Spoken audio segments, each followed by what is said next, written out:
Thank you so much to all our bell ringers and to Beth for her leadership.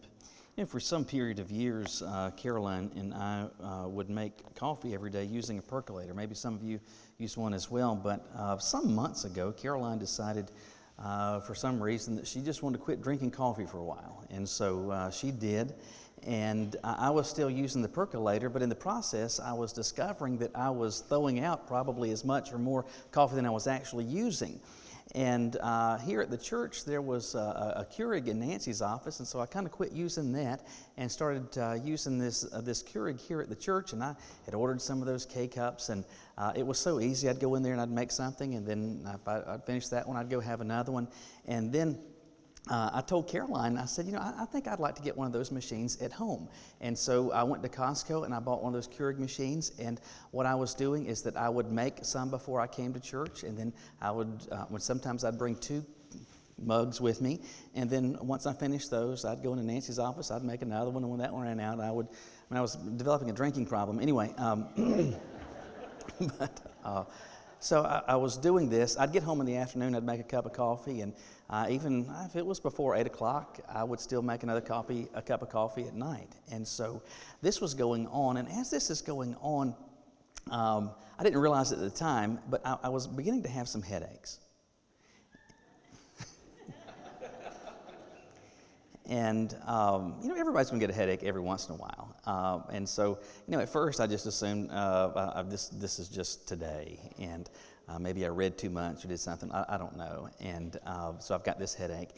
But it gotten to the point where many times I would go to bed with a headache. And I would take Tylenol or Advil or something when I would go to bed. But then I'd wake up in the morning with a headache. And I would have this dull headache all day. And as this is going on, I'm beginning to wonder, well, maybe my blood pressure is up, because if your blood pressure is elevated, that can cause you to have a headache. And so I started to more regularly check my blood pressure, but it was always staying in a normal range. One night we were getting ready to go to bed, and Caroline walks in the bedroom, and I've got this blood pressure cuff hooked to my arm, and she says, "Do you have a headache again?" I said, "Yeah." And she said, "Do you think you might be drinking too much coffee?" And it was like for the first time that thought occurred to me. And at that point, I started doing the math. And so like those cups that I would bring to church in the morning, each of those holds 2 cups of coffee. So I'd be bringing 4. I'd drink those. I'd get some more. Bring some back at lunch. I'd have some in the afternoon. I was averaging apparently somewhere around 16 cups of coffee a day. And not that unleaded mess. I mean the high test. And so... Anyway, apparently what I was doing was about to blow my head off with caffeine. And so I dialed that back and the headaches go away.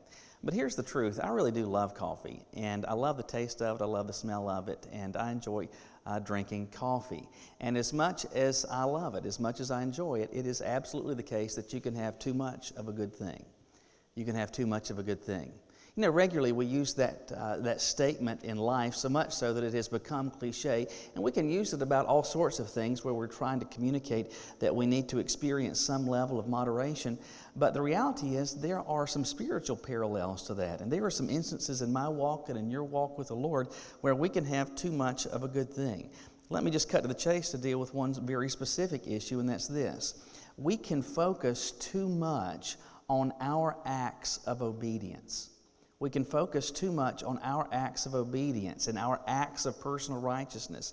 Well, what am I talking about? Very simply, I'm talking about the fact that God has given us rules and laws that He wants us to operate in bounds with. And we can get to the point where we are focusing too much on the extent to which and the number of instances in which we are actually obeying. You say, well, wait a minute, Michael, that doesn't make sense, because I thought God gave us stuff because He wants us to obey. He does. So are you saying I shouldn't pay attention to it? No, I'm saying you should pay attention to it. What I am saying is this, that there is a problem that begins, and there are problems that begin to be developed when you and I are focusing on the number of our acts of obedience. That's the question we want to think about today as we continue this series that we're calling Keeping Score, what I lose when I keep count. And today we're thinking about the answer to this specific question. What is the problem with me keeping track of my acts of obedience? Because I thought that was good. So you're saying maybe I shouldn't? See what God has to say about that with me today in Matthew chapter 23. Matthew chapter 23. Look with me in your Bibles there. We're going to start reading with verse 1. Matthew chapter 23. It's near the end of Jesus' public ministry. And we're told that Jesus spoke to the crowds and to his disciples. The scribes and the Pharisees are seated in the chair of Moses. Therefore, do whatever they tell you and observe it. But don't do what they do, because they don't practice what they teach. They tie up heavy loads that are hard to carry and put them on people's shoulders, but they themselves aren't willing to lift a finger to move them. They do everything to be seen by others. They enlarge their phylacteries and lengthen their tassels. Skip with me down to verse 23. He says, "Woe to you, scribes and Pharisees, hypocrites!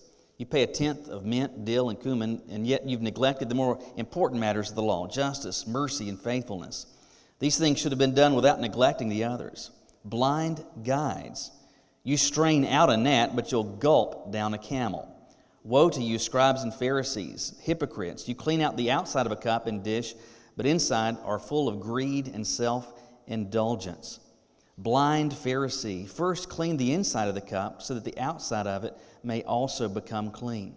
Woe to you, scribes and Pharisees, hypocrites! You're like whitewashed tombs, which appear beautiful on the outside, but on the inside are full of bones of the dead and every kind of impurity. In the same way, on the outside you seem righteous to people, but inside you are full of hypocrisy and lawlessness." Jesus is dealing here with a group of people who love to sit there with a clicker and count their acts of righteousness, their acts of personal obedience. And while it is the case that obeying God is important and it's something that I need to do, I can create for myself in my walk with the Lord some real problems when I'm keeping track of my acts of obedience, when I'm sitting there with a clicker. But what's the problem? What can happen? The first thing is this: I can get to the point where I will feel superior to others. I'll feel superior to others. We find ourselves in Matthew 23. It's late in Matthew's gospel, which is a clear indicator it's getting late in the public ministry of and in the time that Jesus was going to spend here on earth.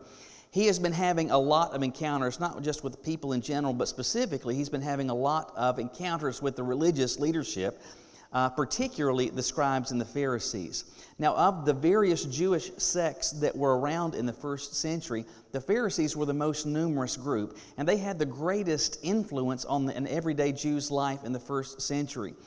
They were very much viewed by people, in part, I suppose, because they positioned themselves essentially as the umpires. And so we're the ones that's going to keep track of how all the rules are being paid attention to and taught and whether or not you're keeping those. And if there are some blanks, we're going to fill in the blanks. And if there are some details that aren't given, that God has given, we'll fill in the blanks and we'll add those to you. And so, but the Pharisees, they haven't been around at this, you kind of almost assume they've been around forever, but they've only been around less than 200 years at this point. Still, that's not a blip on the radar screen, but they haven't been around since the days of Moses. But again, these people were very influential in the everyday life of an average Jew. And it's likely that the average Jew probably didn't like the Pharisees a whole lot, because if you're having some gathering and a Pharisee shows up, you're going to be like, these buzzkills, they're going to come in, and I mean, if you smile, you're going to feel guilty for it, because all they are thinking about, all they are talking about, all they're doing is wagging their fingers, talking about rules. Life for a Pharisee revolved completely around rules. Now, it's entirely possible for us, when we hear the word rule, to think, well, that's a negative thing. Rules are negative. But that's not the case, is it? I mean, in the absence of rules, all that we have is chaos. For example, one of the phrases that we use is this: the rules of the road. What if there weren't rules of the road when you went home today? I can drive on the left side or the right side. I can drive 20 miles an hour or 120 miles an hour.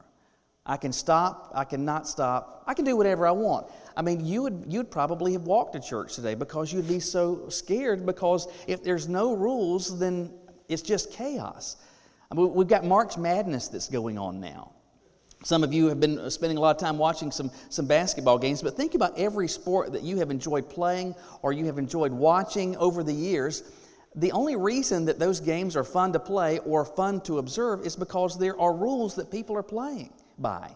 And so if for example, in basketball, if you can just get the ball and just walk around with it like this and get away from me, and okay, there's mine, and I want to shoot on this basket now. I want to go to that one. If there were no rules, it would be an absolute mess. It would be absolute chaos. You enjoy it, you find benefit in it because there are rules and people are operating within those rules. Rules are not a bad thing. Standards are not a bad thing. And when God gave us rules to operate within, He was giving us actually that which is good and good for us. When He set up and erected boundaries for us to operate within in life, the aim was so that you can spare yourself making decisions and choices that will harm your reputation, that will harm your family, that will harm your relationships, that will harm your body, that will harm, bring all measure of harm to your life and to every aspect of your life. But by operating within these rules, your relationships, they can be healthy. You can operate as a person that earns a reputation for integrity and decency. You can be operating in ways where your relationships are healthy. And foremost, you can be operating in ways and living a life where God can bless that. Because He blesses obedience. Excuse me. He blesses when it is the case that we are operating in the confines that He's given us to operate within. Now, they were given for our good. Rules are a good thing. God's rules are a wonderful thing. Following them is a good thing. The Pharisees loved rules. Rules for them were a great thing. They celebrated them, but man, it seems like they really loved keeping track of them. Click, click, got another one. Click, click, got another one. Click, click. I mean, they were like the guy at Costco that's just numbering everybody. Oh, I did another one, did another one. In terms of how they operate with others, Jesus says they were so focused on rules that what they wound up doing was effectively creating burdens that they were going to impose on other people's backs, so that they would just be lugging around more and more and more restrictions, limitations to operate in. And then in verse 5, he says, he gives a specific example. He says they do everything to be seen by others. They enlarge their phylacteries and lengthen their tassels. What exactly are phylacteries? Well, twice in the book of Exodus and twice in the book of Deuteronomy, God had told His people to bind His law on their foreheads and on their arms. And in hindsight, it seems that God wasn't necessarily speaking literally to do that, and for virtually the entire portion, in fact, the entire time of the writing of the Old Testament, there is no incident where people, no record of people actually doing this. It's only during what we know is the intertestamental period between in that 400 years of silence between Malachi and Matthew, that you had people that began to say, wait a minute, maybe we should take that literally and actually do this. And so what they created were these little boxes that were made out of leather called phylacteries. They were again, covered in leather that were dyed black. There were 12 stitches in it, symbolic of the 12 tribes of Israel. Inside, there were going to be little small pieces of parchment that would have 4 different verses that were written on them, 2 from Exodus and 2 from Deuteronomy that would be in there. And what they would do is take those and bind them around their heads, so that you've got like a headband that's got this little box on it. Around your arm, you would have this little leather band that would have a box on it that inside would be containing this. Now, beyond that, there is this other reference that Jesus talks about where they would enlarge their tassels. Why would somebody do this? In Numbers 15, if you go back starting with verse 38, you read how God led Moses to tell the Israelites to put on the 4 corners of their garment these blue tassels to be a reminder of the fact that God wanted His people to obey them. And so when Jesus is talking about the Pharisees doing this, He's saying they are operating in ways where they are just absolutely drawing attention to themselves. The intent was, and when God said about doing this, the intent was, in talking about your forehead and about your arm, the arm close to your heart having to do with your feelings, having to do with your actions, up here on your forehead conveying your thoughts. The intent behind this was for God to have His people, both with their minds and their hearts and actions, thinking about how God wants them to operate. That was the intent. And as they have these tassels to remind themselves, even as their garment moves, they can see this tangible reminder that God wants me to be following Him in my life and obeying Him. But the Pharisees, they take this to the nth degree. And so they're like, no, we absolutely need to take this literally, and we need to have these boxes on our heads, these phylacteries on our heads, but I'm going to get a whopper, big one. That way, like even from a distance, you can see, man, look at that. And if somebody sees that, they're going to think, oh my, I can only hope one day to be like them. It's almost like Little Red Riding Hood. My, what a big phylactery you have. And their thought was the better to be seen with, because that's what they wanted. They wanted people to take note. They wanted to celebrate the fact, man, there is this rule, and we're going to draw attention to it, because they loved doing this because of how it felt. And how it felt was this: man, I am good, I am something. Look at all the right things that I am doing compared to all of these other people. They did this because of how it felt. In short, it led them to feel superior to others. Now, hopefully you're aware of the fact that regularly it is the case on a whole variety of levels that how things feel and how they actually are can be two different things. The other day I had to go back to the dermatologist. I had a mole removed back in December that warranted some attention. They just like carving on you. And so I went back, and while I was there, I said, I've had this skin tag up here. It's the only blemish that I have. And so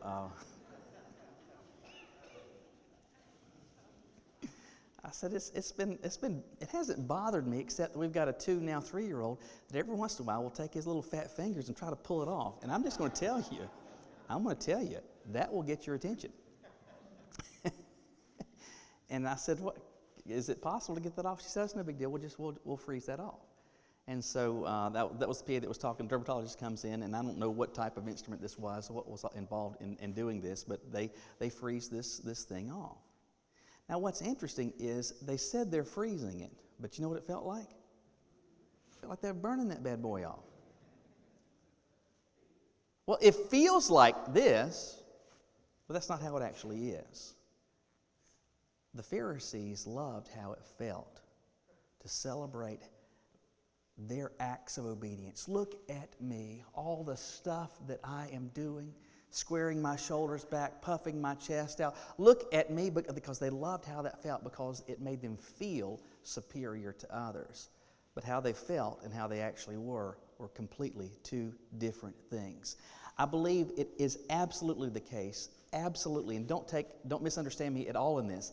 God absolutely has given to me and to you boundaries that He wants us to operate in life. He wants us to take that seriously. He rewards obedience and He judges disobedience. It has always been that case. It will always be that case. But the problem is, if I begin to focus on not the lawgiver, but the extent to which did another good thing, I keep putting feathers in my cap, and I start to strut like a peacock. Look at me against all these other heathens. That's exactly how the Pharisees were operating. They were keeping track of their acts of obedience, and it led them to feel superior to others. It was a trap for them, and it can be for me and for you a trap today. But there's another thing that he goes on to describe, and that's this. That one of the problems of keeping track of this is that I will see your sin, but not my own. I will see your sin, but I won't see my own. In 36 verses, and we obviously didn't have time to read all of this, but Jesus has a lot to say about the Pharisees. And it seems pretty clear that they probably, or if there are some of them in this audience, they're keeping their mouths shut at this point, because Jesus is absolutely taking them to task. But He is haranguing them for all of these indiscretions and all these failures, even though they're so focused on rules and the extent to which they're patting themselves on the back for all of these good things that they're doing. In verse 3, he says, don't do what these people are doing, because they don't do what they say, that they're hypocrites. And he says in verse 4, he says, all they're doing is operating where they're putting heavy burdens on people. He says in verse 5, they do everything to be seen by others. In verse 6, he goes on to talk how they love the places of honor at banquets where people can see them. They're not going to hang out at the back. They want to be up at the front. They love lavish titles. They want to be referenced by big names and big titles. And he says in verse 13, he says, you shut the door of the kingdom of heaven in people's faces. And he's saying to these people who seem to be so religious, who are so focused seemingly on obedience, how you're operating is that you're like taking the door to the kingdom of God and slamming it shut. It's as if you're trying to keep people out and keep people away from knowing God. And in many ways, I think the application is this. They were presenting themselves as being, well, this is what following God looks like. And many people were looking at it and saying, if that's what following God looks like, I'm not interested. I don't want a part of that. He says that they're closing the door of heaven in people's faces. Others don't want to go in. And then he says, in verse 16, he describes something that they were doing. You focus on all of these rules so that you can describe how other people are out of bounds, but you're carving out ways that you can still operate in technical obedience. What am I talking about? Look at verse 16. He says, woe to the one who says, whoever takes an oath by the temple, it means nothing, but whoever takes an oath by the gold of the temple is bound by an oath. So, for example, I might, if I were a Pharisee, I might say, I tell you what, if you will give me $5 today, I swear to you, I'm going to give you 20 bushels of corn come harvest time. In fact, I swear to you by the temple.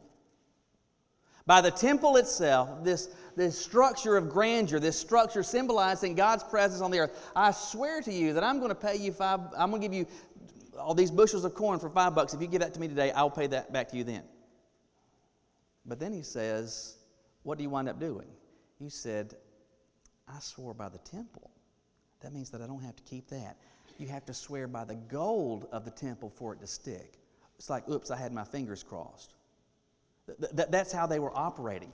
And what they loved was to focus on rules where they could say, well, you're wrong, and you're wrong, and you're wrong, and you're wrong, and you're out of bounds, but I'm going to craft these little islands where I can operate, where I don't have any failures, where I don't have any misgivings, where I can see your sin, but as far as my sin, well, it doesn't seem to exist.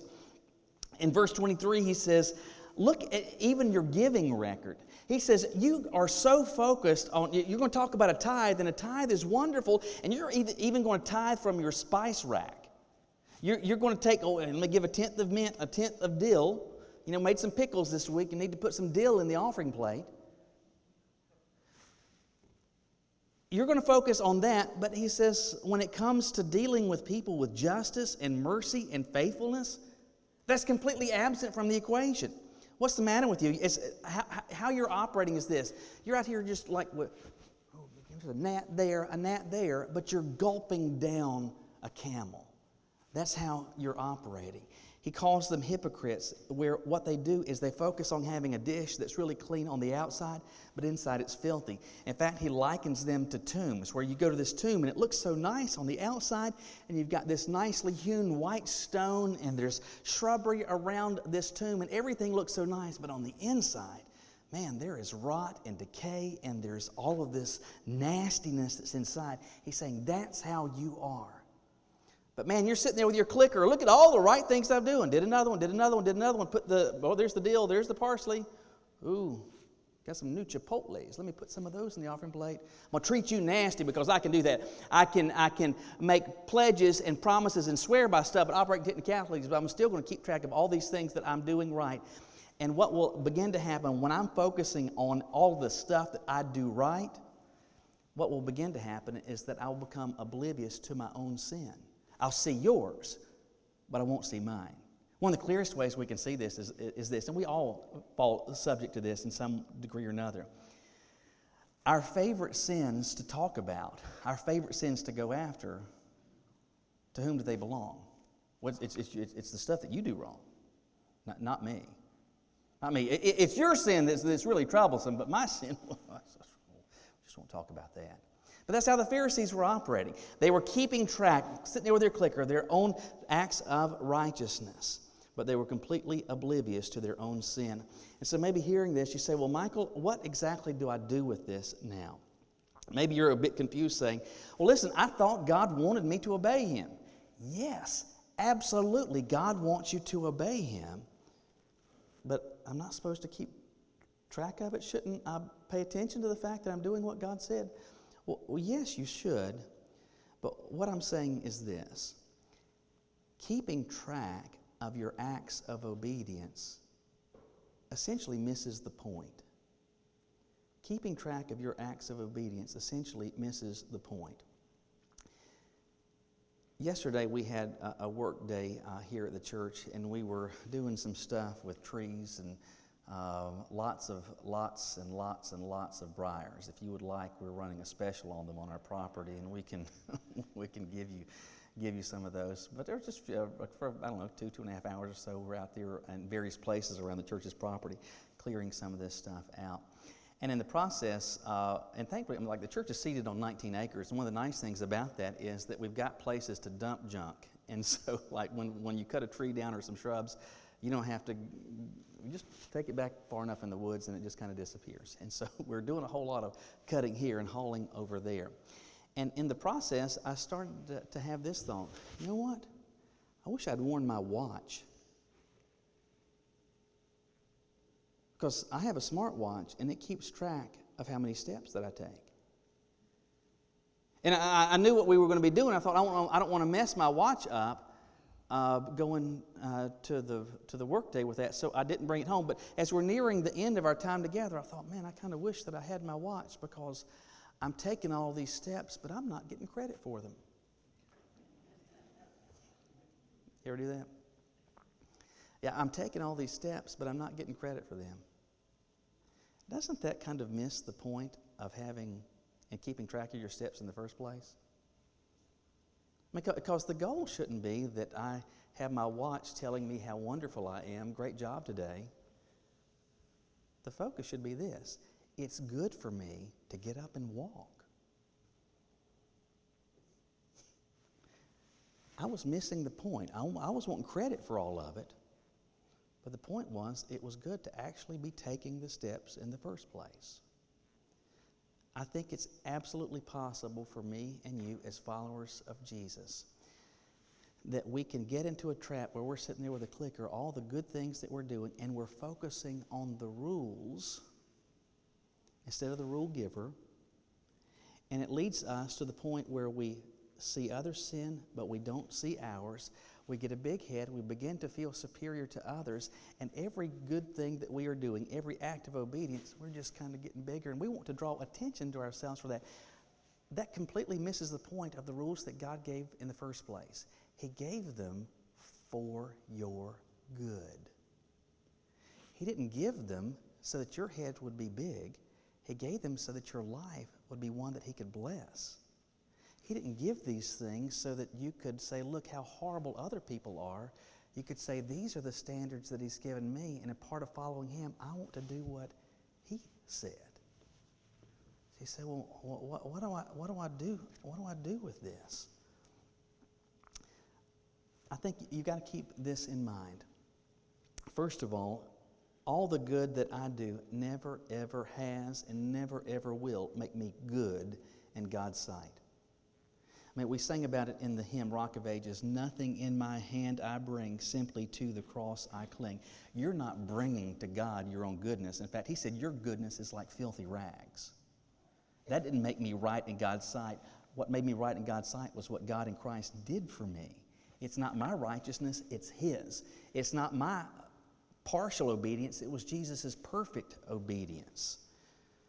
But the other trap is this, that we can too easily prize the credit or recognition of doing the right thing rather than taking comfort in the benefits that come from doing the right thing. So let me ask you this. Do you feel like this might be something that has ensnared you? Is this something maybe that has been a trap that you've gotten caught in? Let me lead you to ask yourself a couple of questions. When you are doing the things that God has said to do you find yourself thinking more about the ways that it was good for you and good that God gave these rules to you? Or do you find yourself thinking more about all the losers around you that aren't doing it? Or, as you are evaluating yourself, because we're always in the process of evaluating ourselves, as you look in the mirror and evaluate where you are as a person, as a follower of Christ, what's the standard of comparison? Is it the people in your Sunday school class? Is it somebody in this room? Is it somebody at work? Is it somebody in your neighborhood? Is it somebody in your family? Or is it the one who gave the standard in the first place? If the attention is more on other people, I'm telling you, you're missing the boat. And you're missing the point of why He gave these things and for our good in the first place. Not to focus on the rules, but to focus on the goodness of the one who gave them and the good purposes that He gave them to me and to you. Will you bow your heads with me?